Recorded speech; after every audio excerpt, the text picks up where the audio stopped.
त्यांनी तिथे सोशल मीडियावरती टाकले भंगार चौक आमच्यावरती माझ्यावरती जीव मारण्याच्या पण धमक्या दिलेल्या फेसबुक मार्फत अशा प्रकारचे अनेक आता सुरुवात झालेली आहे। आणि मी काही या जिल्ह्याच्या पालकमंत्री नाही, ना जिल्हाधिकारी नाही, ना प्रदूषण अधिकारी। मला कंपनी बंद करण्याचा अधिकार नाही। प्रदूषणामुळे जे घटक आले थांबून दूषित परिणाम होणारे जनतेवरती त्याच्यामुळे ते कंपनी बंद पडली। अशा अनेक सोशल मीडियावरती माझ्या बदनामीकारक पोस्ट चालू आहे। याला पण मी समोर जाणार आणि मी कुठेही खचणार नाही, कारण की माझ्या समोर माझी जनता माझ्या आशीर्वाद रूपी माझ्यासोबत उभी आहे।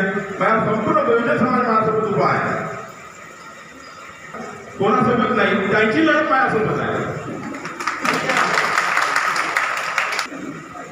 प्रांतिक अध्यक्षांनी रॅलीच्या दरम्यान त्यांनी जाहीर समाधान केलेले आहे आणि येत्या काळात ते सोशल मीडिया पत्रकार परिषद घेऊन पण जाहीर समाधान करणार असे आश्वासन समाज बांधवांनी दिलेले आहे।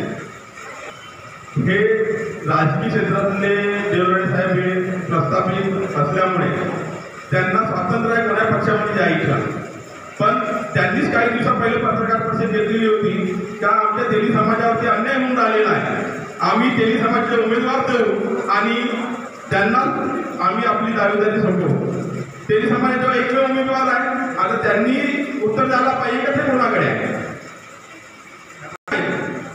तेली समाजाचा उमेदवार त्या पाठीशी समाज आहे। हे इथे 2 दिवसीय मुक्कामी प्रचाराला येणार आहे।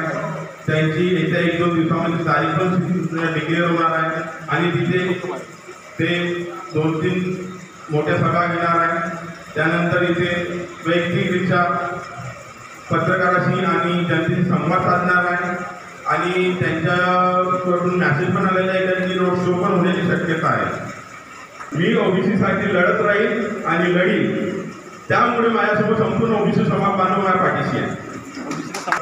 कोणी समर्थन जाहीर केलं ते मला त्याबद्दल बोलायचे नाही, पण मी स्वतः ओबीसी आहे आणि मी स्वतः ओबीसी योद्धा आहे।